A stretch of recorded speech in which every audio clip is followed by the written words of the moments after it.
हमारा जीवन पता नहीं किस मोड़ में मुड़ जाता है। इस जीवन को समझने के लिए,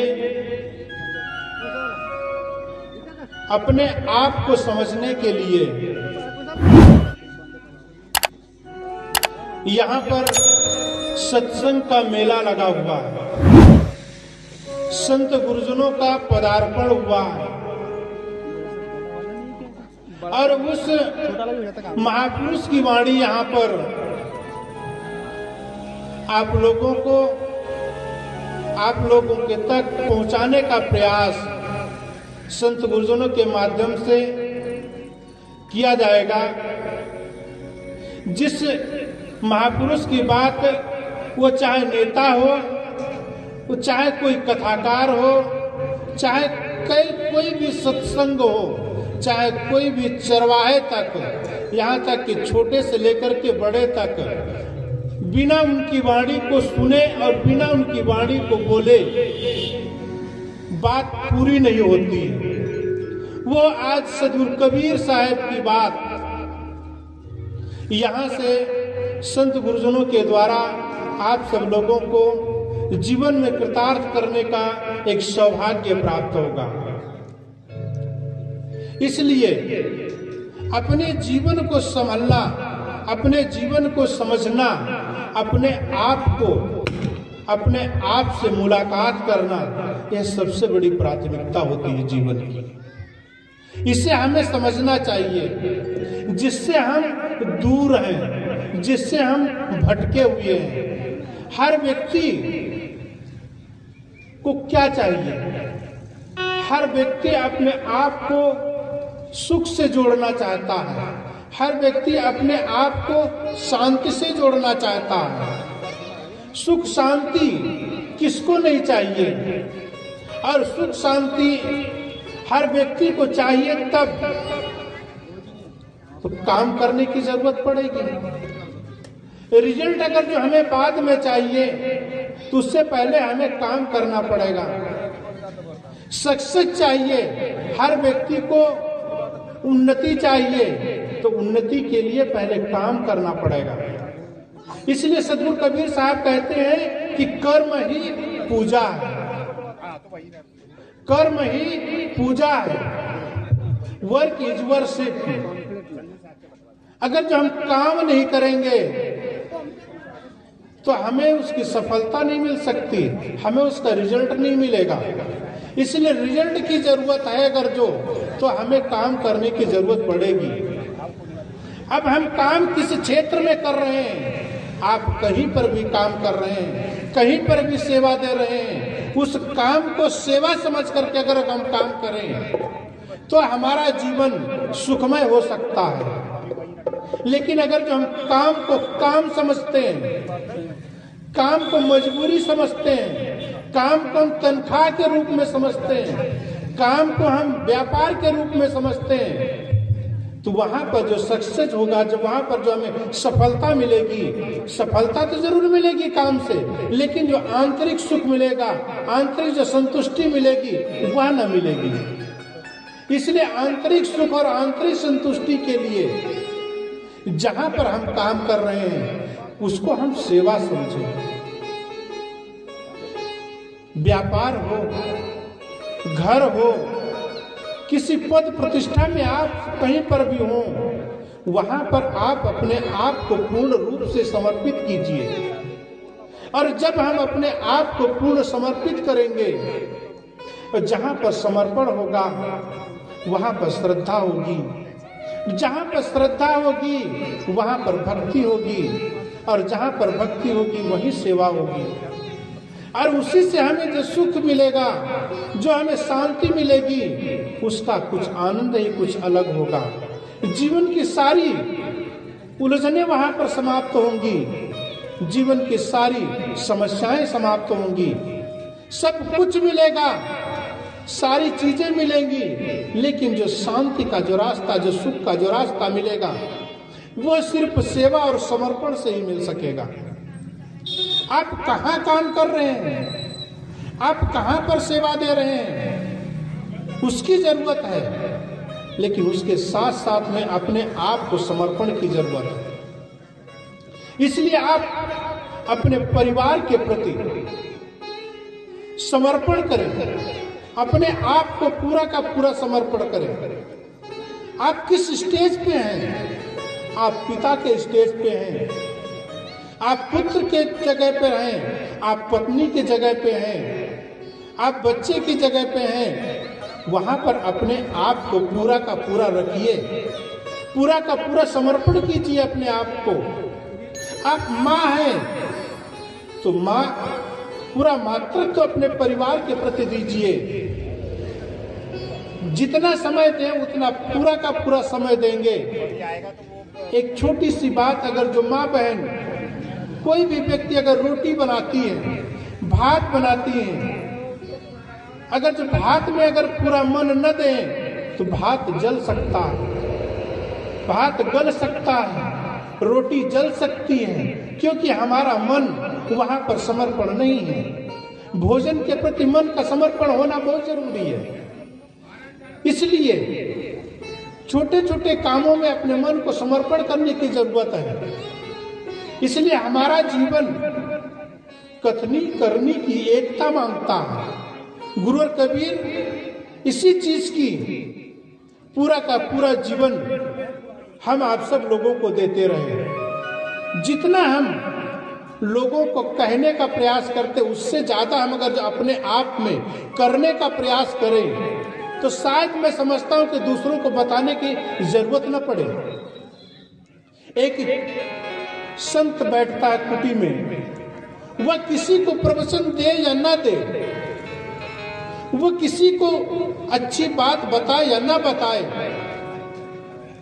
किसी से मुलाकात करे या ना करे, लेकिन संत अपनी संत दशा में, संत अपनी संत दशा में कुटी में अगर भजन ही करता है, अपने जीवन को सर्वांगीण विकास करता है, मन के साथ त्याग और तपस्या से पूरा का पूरा जीवन उसका ओतप्रोत है, तो मैं समझता हूं उस कुटी से, उस संत आश्रम से इतनी खुशबू फैलेगी उसकी यश और कीर्ति से, उसकी त्याग और तपस्या के बल से जो यश कीर्ति फैलेगी, वह खुशबू पूरे एरिया को महकाएगी। उसके चरित्र की पूजा होती है। व्यक्ति के चित्र की पूजा बाद में होती है, चरित्र पहले। और जब चरित्र सुंदर होता है तो उसके चित्र पे माला चढ़ने की कोई देर नहीं लगाता। इसलिए अपने आप को सुधारने की जरूरत है, अपने आप को संत गुरुजनों के चरणों में डालने की जरूरत है। और जब तक कि हमारा मन संत गुरुजनों के चरणों में नहीं लगेगा, तब तक हम समझते हैं कि वो चीज नहीं मिल सकती जिस चीज की तलाश है, जिस चीज के लिए हम यहाँ पर आए हैं और बैठे हैं। और बैठ करके अपने समय को हम यहाँ दे रहे हैं, समय को हम अपने शरीर को हम यहाँ पर रखे हुए हैं, लेकिन मन, क्या हम अपने आप में देखिए, क्या मन है यहाँ? क्या मन वहीं पर छोड़ के आए? तन हमारा यहाँ है। अगर तन मन एक न हुआ तो मैं समझता हूँ कि वो चीज नहीं हासिल कर सकेंगे जिस चीज को हासिल करने के लिए हम सब लोग एकत्रित हुए हैं यहाँ पर। संत गुरुजनों को बुलाते हैं, उनकी वाणियों को सुनकर के इस कान से उस कान को निकाल देते हैं, क्योंकि हमारा जीवन कथनी करनी है कि एकता मांगता है। इसलिए जीवन को संभालना है, जीवन को संभालना है और समझना है। तो जितना हम कहते हैं उससे कुछ न कुछ करने का प्रयास करें। बहुत बोल लेते हैं, बहुत प्रवचन कर लेते हैं, बहुत कुछ लोगों को सुना देते हैं, कितना हम अनुसरण करते हैं यह हमें पता चलता है। हमारा जीवन है, किसी दूसरे को बाद में पता चलेगा। एक छोटी सी किसी को अगर लड़ाई करना है, कल सुबह किसी से गलत शब्द बोलना है, आपको रात भर अपने आप से लड़ना पड़ेगा। कल किसी को अगर गाली देना है, अपने आप से पहले गाली देना पड़ेगा अपने आप को, अपने मन में, उसके बाद में दूसरे को हम करेंगे। इसलिए सब कुछ अपने अंदर देखने का प्रयास करें। अगर जो हम अपने अंदर में देखने का प्रयास करेंगे, तब हमारा मन शांत और सुख और समृद्धि से ओतप्रोत होगा। और यही काम के लिए पूरा का पूरा जीवन कर देते हैं। बचपन में हमारे जीवन को समझ नहीं होती है और हमारा जीवन जवानी में प्रवेश हो जाता है। जवानी में जोश होता है, लेकिन होश न होने के कारण से समझ नहीं आती, और जब समझ आती है तब शरीर वृद्ध हो जाता है, आंखें जवाब देती हैं, कान सुन नहीं पाते हैं, पैर से चल नहीं सकते हैं, शरीर पूरा का पूरा जर्जर हो जाता है, काम नहीं बनता है।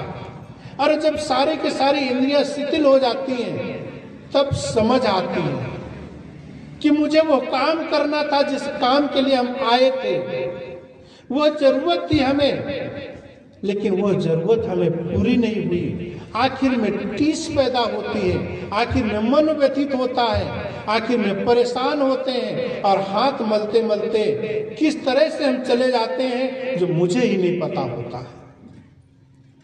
पूरा का पूरा जीवन अशांति में जीवन जीते जीते दूसरों को तकलीफ देते हैं, अपने आप को तकलीफ लेते हैं। और ऐसे जीवन जीने से, ऐसे जिंदगी जीने से क्या फायदा है?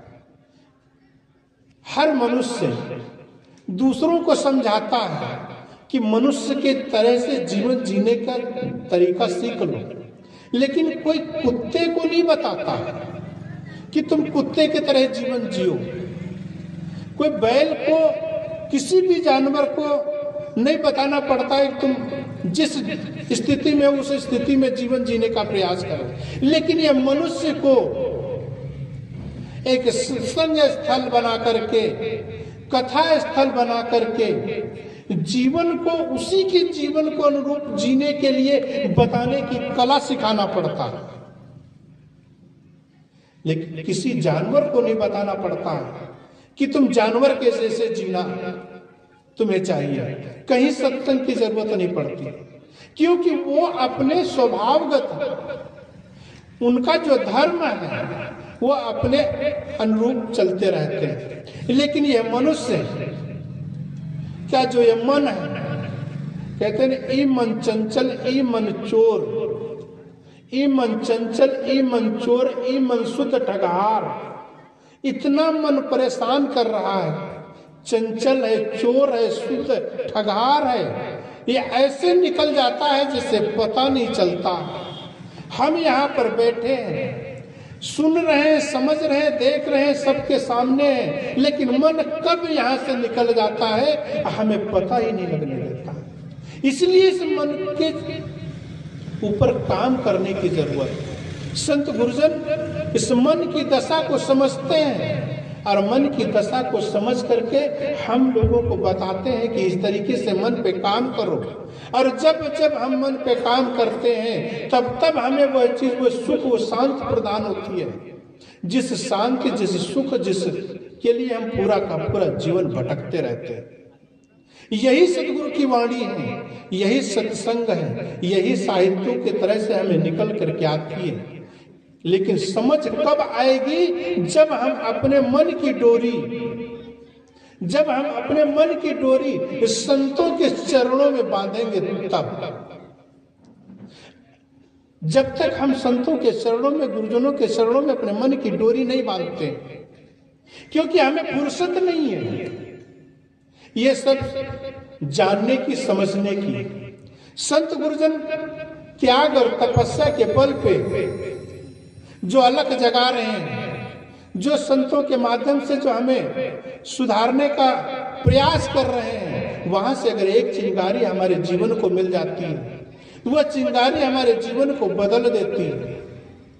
इसलिए हमें जरूरत है, हमारा जीवन दो भागों में परिवर्तन है, दो भागों में हम बांटते हैं, एक व्यवहार और एक अध्यात्म।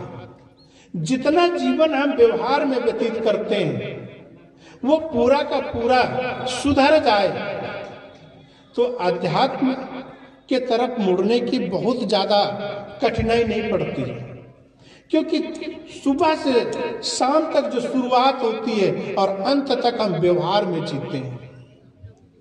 सुबह सोते हैं, सोने के बाद में जितना भी काम करते हैं सब व्यवहार में आता है, और जब हमारा व्यवहार सुधरता है तो हमारा अध्यात्म बहुत जल्दी सुधर जाता है। इसलिए व्यवहार और अध्यात्म हमारे जीवन की रीढ़ है, और वही हमारी अगर सुधर जाती है तो हम वह चीज पा सकते हैं जिस चीज की तलाश हमें है।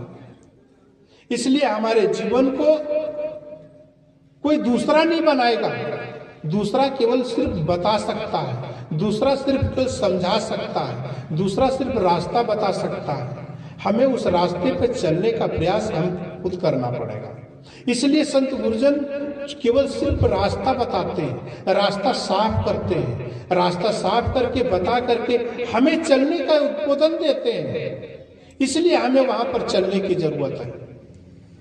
इसलिए अगर जो हमें अपने जीवन में सक्सेस पाना है, जीवन में सफलता पाना है, जीवन में हमें उन्नति पाना है, जहां पर हम बैठे जिस लोगों के साथ में, जिन लोगों के बीच में, वहां पर समर्पण और सुंदर व्यवहार उन लोगों के बीच में अगर जो हम करते हैं तो वह चीज हमें जो मिलेगी वहां से हमें सुख मिलेगा, समृद्धि मिलेगी, और परिवार हमारा सुख और शांति से व्यतीत होगा। परिवार के जितने भी वहां पर सदस्य होंगे उनको भी हमारे से द्वारा सुख मिलेगा, उनके द्वारा हमें सुख मिलेगा, और तब वह परिवार हमारा स्वर्ग के समान होगा जिसकी हम कल्पना ऊपर किया करते हैं। ऊपर में करना एक कल्पना, लेकिन यहीं पर ला लेना एक सफलता है।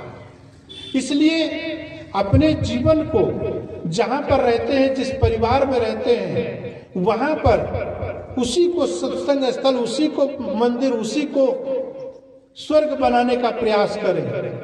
और वहां पर जो रहते हुए जो देवी देवता हैं, जो आपके माता पिता हैं, वही हमारे देवी देवता हैं। अगर जो उन्हीं से व्यवहार बिगड़ता है तो आप मंदिर जाएंगे तो आपका मन न लगेगा। आप मंदिर जाएंगे तो सिर्फ तो माला चढ़ाएंगे, घंटी बजाएंगे, लेकिन तो आपका मन तो घर से, परिवार से खराब हो चुका है। वहीं से आप लड़ाई करके मंदिर जा रहे हैं तो मन कहाँ ठीक होगा?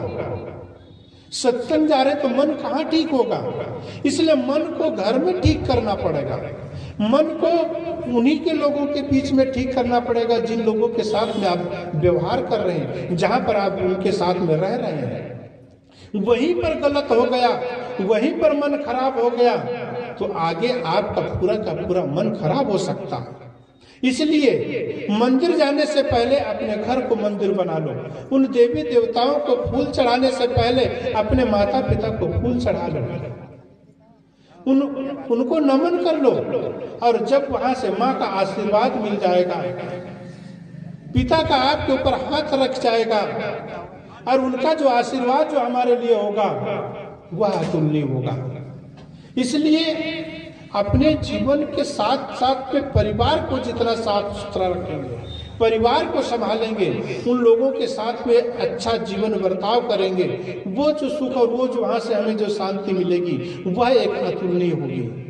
इसलिए हमारा पूरा जीवन जो व्यवहार का हिस्सा है, जो उसको हम 80% से ज्यादा अगर हम सुधार लेते हैं तो हमारा मन, पूजा घर में अगर जो बैठते हैं, मंदिर में जो बैठते हैं, वहां पर मन, हम भगवान से अगर जो यादाश्त करते हैं वहां पर मन हमारा लगेगा, मंदिर में बैठ करके पूजा में मन लगेगा, साहेब का ध्यान करते वहां पर लगेगा, सत्संग में बैठते हैं वहां पर सत्संग में सुनने का मन लगेगा। अगर जो हमारा मन यहाँ पर घर में खराब हो जाएगा तो वहां मन न लगेगा। इसलिए अपने आप को